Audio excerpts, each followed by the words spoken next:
Hello दोस्तों, आप सबका बहुत बहुत वेलकम है दृष्टि एसएससी यूट्यूब प्लेटफॉर्म पर। और इस वीडियो में हम आपके लिए लाए हैं एक नई वैकेंसी के बारे में। जी हां, बहुत सारे बच्चे बोलते हैं सर हमें एसएससी का टारगेट लेके चलना है, लेकिन एसएससी के एग्जाम तक या एसएससी के फाइनल सिलेक्शन तक सर हम चाहते हैं हमारे पास एक जॉब हो जिससे हमें एक जैसे हेल्प मिल सके हमारी, हमें उसके लिए सर कुछ गाइडेंस करिए। तो बच्चों सबसे बेस्ट होता है इस तरह जो अलग अलग वैकेंसी निकलती हैं, जैसे मैं आज आपके लिए लेके आया हूं the oriental insurance company limited.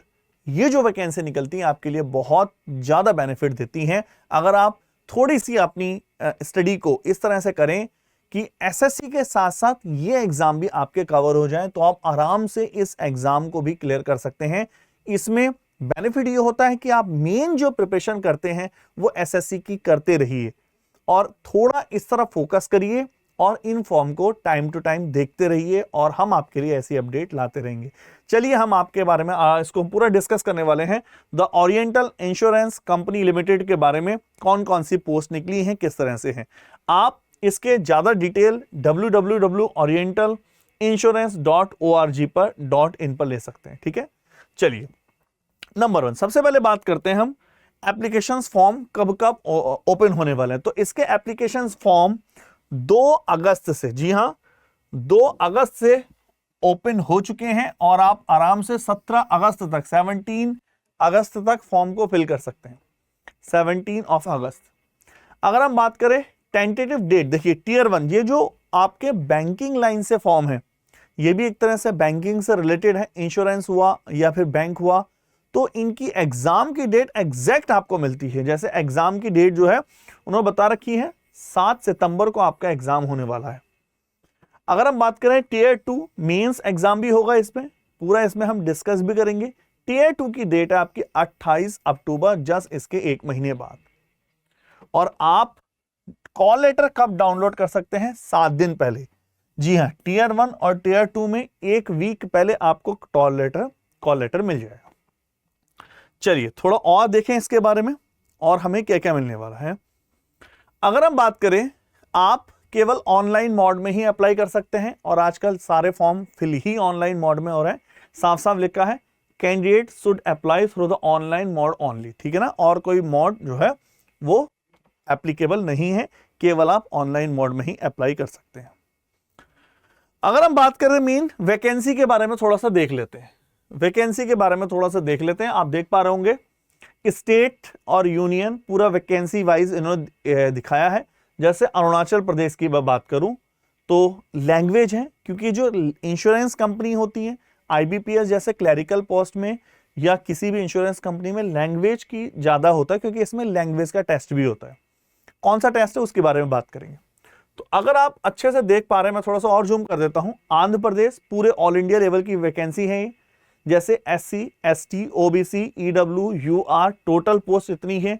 तो मैं एक बार टोटल चलता हूं। आंध्र प्रदेश, अरुणाचल प्रदेश, असम, बिहार, छत्तीसगढ़, गोवा, गुजरात, हरियाणा, हिमाचल, जम्मू, झारखंड, कर्नाटक, केरल, एमपी, महाराष्ट्र, मिजोरम, दिल्ली, उड़ीसा, त्रिपुरा और आपका सिक्किम, राजस्थान। तो टोटल अगर हम बात करें Uttar Pradesh, Uttarakhand, West Bengal, total 500 vacancy है ना। सबसे बड़ी बात तो यह है, देखिए आप ये कर सकते हैं मेन अपना जो टारगेट लेके चलें कि सर हमारा टारगेट सीजीएल है, हमारा टारगेट सीपीयू है, तो उसको रखिए। लेकिन इसके फॉर्म फिल करने से क्या होगा, भले ही इसमें वैकेंसी कम है लेकिन आपको बहुत बेनिफिट होता है, एक सपोर्ट जब मिलता है। जैसे तो 500 वैकेंसी कम नहीं होती, पहले ये आप इसको अच्छे से फिल करिए और मैं इसके डिटेल में आपको एलिजिबिलिटी क्राइटेरिया की बात करते हैं। सर क्या क्या है। नंबर 1 नेशनैलिटी की बात करें तो citizen of India, citizen of Nepal, Bhutan, आराम से फॉर्म को फिल कर सकते हैं। मतलब कुल मिला के आप कोई भी फॉर्म को आराम से फिल कर सकता है। एज को देख लेते हैं, क्योंकि एज में बहुत सारी प्रॉब्लम रहती है। सबसे पहले तो एज 31/7/2025 31 जुलाई को काउंट कर रहे हैं। एज काउंट जो डेट है 31। मिनिमम एज 21 होनी चाहिए, 21, और मैक्सिमम एज 30 ईयर होनी चाहिए। और ये 31 जुलाई 2025 को, मतलब कैंडिडेट का जन्म 31/7/1995 से पहले का नहीं होना चाहिए और 31 जुलाई 2004 के बाद का नहीं होना चाहिए। इन दोनों के बीच में होना चाहिए।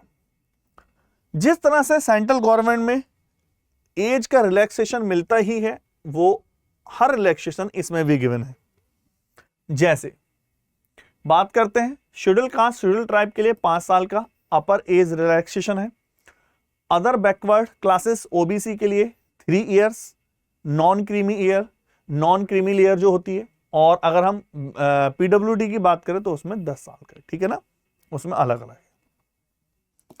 इसी में थोड़ा सा और डिटेल में चलते हैं और देखते हैं एज रिलैक्सेशन में एजुकेशन क्वालिफिकेशन क्या है। ध्यान से देखिए, एजुकेशन क्वालिफिकेशन बहुत ज्यादा वैल्यू रखती है। एजुकेशन क्वालिफिकेशन की बात करते हैं तो क्वेश्चन में साफ साफ लिखा है, अगर हम एलिजिबिलिटी क्राइटेरिया की बात करें, एलिजिबिलिटी क्राइटेरिया क्या है पहले इसमें देख लेते हैं। तो एलिजिबिलिटी क्राइटेरिया में ये तो हम नेशनलिटी हो गया, ये तो हम देख भी चुके हैं आई थिंक। एलिजिबिलिटी क्राइटेरिया में हम सीधे एजुकेशन क्वालिफिकेशन पे आते हैं, जिसमें साफ साफ लिखा है एक कैंडिडेट यदि ग्रेजुएशन मिनिमम क्वालिफिकेशन जो है, मिनिमम क्वालिफिकेशन ग्रेजुएशन है और किसी भी डिसिप्लिन से, आपके पास कोई भी ब्रांचेस हो, चाहे आपने बीटेक किया हो, बीए, बीकॉम, बीएससी, ग्रेजुएट होना चाहिए, या any equivalent qualification recognised university से as such by the central government, या कैंडिडेट शुड हैव, ये मोस्ट इंपोर्टेंट है, the candidate should have pass in the English as one of the subject as SSC, HSC मतलब secondary, 10th 12th, और आपका intermediate या graduation, मतलब ऐसे English तो होता ही है, इंग्लिश तो सबका होता ही है, उन्हें ऑप्शन है, चाहे एसएससी में हो चाहे ऑप्शन में हो तो होता ही है, उसमें कोई बड़ी बात नहीं है, कुल मिलाकर आपका ही है। अच्छा, ये और लिखा है नॉलेज ऑफ रीडिंग, राइटिंग और speaking of regional language. Actual में क्या होता है, जो ये ओरिएंटल इंश्योरेंस के फॉर्म है, जो इसमें पोस्ट है वो कनेक्टेड है, आपको जस्ट पब्लिक डीलिंग करनी होती है और उसके लिए रीजनल लैंग्वेज बहुत जरूरी है। ऑफ द स्टेट या यूटी की आपको रीजनल लैंग्वेज चाहिए और इसके बारे में भी हम आपको आगे बताएंगे। साफ साफ लिखा है आपके लिए एक स्टेट और यूटी के लिए एक लैंग्वेज टेस्ट कंडक्ट किया जाएगा। A language test will conducted before the final selection.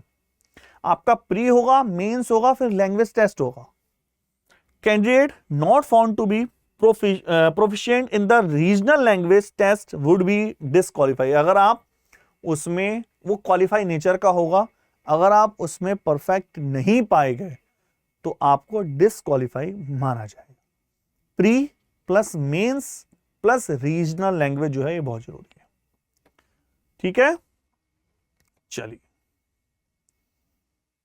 आगे देखते हैं और इसमें क्या क्या आपके साथ मिलने वाला है। इसमें एजुकेशन क्वालिफिकेशन की हम बात कर चुके हैं, ये सारी चीजें हम देख चुके हैं और आगे देखते हैं। प्री एग्जामिनेशन ट्रेनिंग की बात कर लेते हैं। जिस तरह से आपने देखा होगा आईबीपीएस, एसबीआई, ये भी एक प्री एग्जामिनेशन ट्रेनिंग कंडक्ट कराते हैं, लेकिन ये सबके लिए नहीं होती है।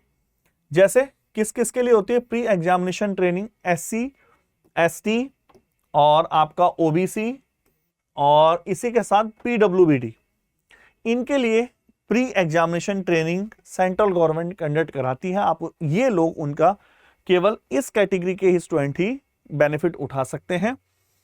आपको www.orientalinsurance.org.in पर जाकर कैरियर सेक्शन में जाकर, उसके इस साइट के कैरियर सेक्शन में जाकर आपको पूरी साइट विजिट करनी है और इसके कैरियर सेक्शन में जाकर अप्लाई जब करेंगे तो ऑटोमेटिक आप उसको, ये जो है प्री एग्जामिनेशन ट्रेनिंग आप फिल करेंगे तो वो खुद ही ऑटोमेटिक हो जाएगा। सिलेक्शन प्रोसीजर की बात करते हैं। मेन यही है। प्री एग्जाम को हम डिस्कस कर रहे हैं, कौन कौन से एग्जाम होने वाले हैं। आपका जो प्री वाला पेपर, नंबर 1, पहला जो प्री पेपर में आ रहा है इंग्लिश, इसको अच्छे से देखते हैं भैया। मेन पॉइंट यही है, सारा जो है समरी यही है। इंग्लिश लैंग्वेज का टेस्ट है, 30 क्वेश्चन है, नंबर ऑफ क्वेश्चंस 30 मार्क्स के हैं और ड्यूरेशन की बात करें तो इंडिविजुअल 20 मिनट मिलने वाले हैं। 20 मिनट बहुत होते हैं और इंग्लिश पेपर इंग्लिश में ही आएगा। रीजनिंग की बात करें तो 35 क्वेश्चन है, 35 मार्क्स हैं, 20 मिनट है और इंग्लिश और हिंदी दोनों में आएंगी।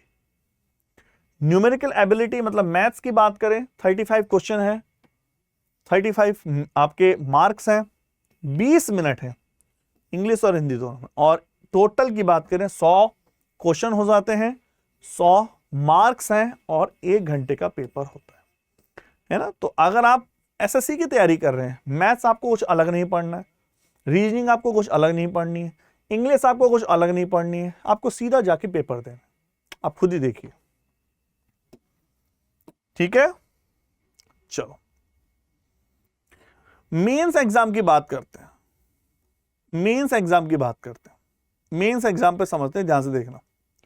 मेन एग्जाम जो बच्चे प्री क्वालिफाई करेंगे उनको मेंस एग्जाम के लिए बुलाया जाता है। मेंस एग्जाम में बात करते हैं तो टोटल ध्यान से देखिए 5 सेक्शन है 250 मार्क्स के। नंबर 1, अगर हम फर्स्ट बात करें इंग्लिश लैंग्वेज, 40 क्वेश्चन है, 50 मार्क्स के हैं और 30 मिनट मिल रहे हैं इंग्लिश को। मेंस में इंग्लिश आपका मीडियम रहेगा। ये मेंस एग्जाम का एग्जाम पैटर्न। रीजनिंग की बात करें तो 40 क्वेश्चन है, 50 मार्क्स हैं, 50 मार्क्स, 30 मिनट है, इंग्लिश और हिंदी में आपका पेपर होने वाला है। न्यूमेरिकल एबिलिटी की बात करें 40 क्वेश्चन है, 50 मार्क्स हैं, 30 मिनट है, इंग्लिश और हिंदी में आपका पेपर होने वाला है। ऐसे कंप्यूटर नॉलेज का टेस्ट देखा, प्री में कंप्यूटर नॉलेज नहीं है, मेंस में कंप्यूटर नॉलेज ले आए। जैसे एसएससी में कंप्यूटर नॉलेज होता है, तो कोई एसएससी का स्टूडेंट दे रहा है तो कंप्यूटर नॉलेज में उसे कोई प्रॉब्लम नहीं होगी, क्योंकि उसका भी पेपर होना मेंस में। 40 क्वेश्चन है, 50 मार्क्स है, 15 मिनट का भैया नंबर काउंट होंगे। और अगर जनरल अवेयरनेस की बात करें 40 क्वेश्चन है, 50 मार्क्स हैं, 15 मिनट का पेपर है और हिंदी और इंग्लिश लैंग्वेज में आने वाला है। टोटल 200 क्वेश्चंस रहने वाले हैं, 250 मार्क्स, 2 घंटे का पेपर रहने वाला है, 2 आवर्स का पेपर। भैया काफी अच्छा पेपर है मेंस में, ठीक है। आई थिंक आप समझ गए। और साफ साफ लिखा है आपका कि आपको फाइनल एग्जाम से पहले किसका, रीजनल लैंग्वेज का पेपर देना पड़ेगा, ठीक है। चलो आई थिंक ये भी आपको अच्छे से क्लियर हो चुका है, बहुत अच्छे से। चलिए थोड़ा और आगे बढ़ते हैं। तो रीजनल लैंग्वेज के बारे में देखिए, ये भी मेंशन लेकर रखा अच्छे से, एक बार दोबारा देख लेते हैं इस कॉलम को। कैंडिडेट को शॉर्टलिस्ट किया जाएगा in the online main exam will be, आपका रीजनल लैंग्वेज टेस्ट होगा भाई, क्लियर मेंशन है, रीजनल लैंग्वेज टेस्ट के बिना आपको आगे नहीं जाने जाएगा। Test to be conducted by the company at the selected centre पे होगा, the name and address of the centre, time वो सब आपको बता दिया जाएगा, ठीक है। ये केवल नेचर का होगा, इसमें कोई वो नहीं, साफ साफ लिखा है the regional language test will be qualifying nature only, no score will be allotted to the same for the same. केवल आपका वो क्वालिफाइंग नेचर का होगा और इसमें कोई स्कोर वाली कोई बात नहीं होगी, क्लियर। चलते हैं। List of the document to be produce at the time of the regional language. अगर आप प्री क्लियर कर लेते हैं और मेंस भी क्लियर कर लेते हैं तो आपको कौन कौन से डॉक्यूमेंट ले जाने होंगे रीजनल लैंग्वेज टेस्ट के लिए, जहां वो आपका सेंटर पड़ेगा। Print out of the valid call letter, तो समझिए कॉल लेटर मतलब जो आपको वहां से कॉल लेटर मिलेगा वो आपके प्रिंट आउट, और आपका valid system generated print out of the online application form, जो फॉर्म आप अभी भरेंगे 17 अगस्त से पहले उसका वैलिड सिस्टम का generate, ID proof, date of birth proof मतलब आपका आधार कार्ड या फिर पैन कार्ड या फिर डीएल वगैरह है ना, और आपका आइडेंटिटी वेरिफिकेशन, वही सारी चीजें हो जाती है। Marksheet and certificate, caste certificate, ये सारी चीजें आपको ले जानी पड़ेगी रीजनल लैंग्वेज के टेस्ट के टाइम पर, ठीक है। आई थिंक एक तरह से डॉक्यूमेंट वेरिफिकेशन थोड़ा सा वो वहीं करने वाले। चलिए और चलते हैं थोड़ा सा आगे। एग्जामिनेशन सेंटर कौन कौन से हो रहे हैं ये देख रहे हैं भाई।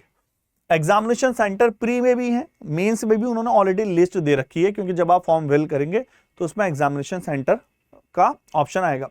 आंध्र प्रदेश, असम, उसके अंदर कौन कौन सी सिटी है वो भी दिखाया। अरुणाचल प्रदेश, बिहार, महाराष्ट्र, मणिपुर, मेघालय, मिजोरम, नागालैंड आपके सामने कंप्लीट है। दिल्ली, एनसीआर, गोवा, गुजरात, हरियाणा, राजस्थान, सब कुछ आपके सामने कंप्लीट। ये एक एक जिसको बोलेंगे एग्जामिनेशन सेंटर की डिटेल है। उत्तराखंड में जैसे देहरादून, रुड़की, हल्द्वानी, वेस्ट बंगाल, केरला कंप्लीट है। एग्जामिनेशन सेंटर जो फेज सेकंड के होने वाले हैं मेंस के, वो भी साफ साफ क्लियर है। जैसे आंध्र प्रदेश, असम, बिहार, छत्तीसगढ़, देखा उसमें कम है थोड़ा सा क्योंकि स्टूडेंट भी कम होंगे मेंस में, और एग्जामिनेशन सेंटर भी लिखे। ठीक है, आई थिंक ये आपको अच्छे से क्लियर हो पा रहा। एप्लीकेशन फीस की हम बात कर ले। Application fees a most important point है, इसको देख लेते हैं। जनरली क्या होता है, इनकी फीस, ये इंश्योरेंस या बैंकिंग वाले सेक्टर की फीस थोड़ी हाई होती है। एसएससी, भाई एसएससी 100 रुपए लेती है, वो भी girls, SC, ST, OBC, I think उनकी फीस माफ है। लेकिन यहां ऐसा नहीं होता है।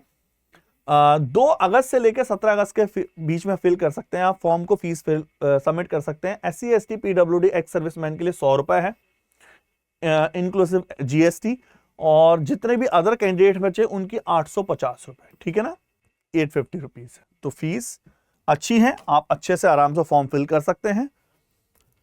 चलिए और देख लेते हैं कोई और इंफॉर्मेशन आगे। जस्ट आपके लिए इंफॉर्मेशन है कि फॉर्म वगैरह कैसे फिल करेंगे और कुछ। अच्छा, इस इन्होंने थोड़ा सा और दे रखा है, प्रोबेशन पीरियड के बारे में दे रखा है, साफ साफ है। The newly appointed employ will be on the probation period for a minimum period of 6 month, मतलब वो 6 महीने तक आपको प्रोबेशन पीरियड पे रखेंगे। आपका वर्क नेचर देखेंगे, अगर वो सेटिस्फाई हैं तो वो आपको परमानेंट कर देंगे, अदरवाइज वो आपके प्रोबेशन पीरियड को एक्सटेंड कर सकते हैं। ठीक है, केवल इसमें ये बताया है। सैलरी की बात करते हैं तो मोटा मोटा बताया, overall 40,000 rupees per month minimum starting में रहेगी, फिर आगे इंक्रीज करेगी। अलग अलग इसमें जिसको बोलते हैं ना, बहुत सारे अलाउंस वगैरह मिलते हैं। और आई थिंक मुझे लगता नहीं, आपको अगर कोई और डाउट है इसके रिगार्डिंग तो आप नीचे कमेंट करिए और मुझे फटाफट बताइए कि आपको इनसे कौन कौन बच्चा फॉर्म फिल करने वाला है। ठीक है, तो ये था total the oriental insurance company limited, आपका ये जिसका हेड ऑफिस है न्यू दिल्ली में। ये इसकी कंप्लीट इंफॉर्मेशन है। आपको इसके बारे में कुछ और चाहिए या कोई भी प्रॉब्लम हो फॉर्म फिल करने में, नीचे कमेंट करिए। और क्या इस तरह की वैकेंसी वाली वीडियो आपके लिए बनाई जाए, ये जरूर कमेंट करिए नीचे। Okay, thank you, bye.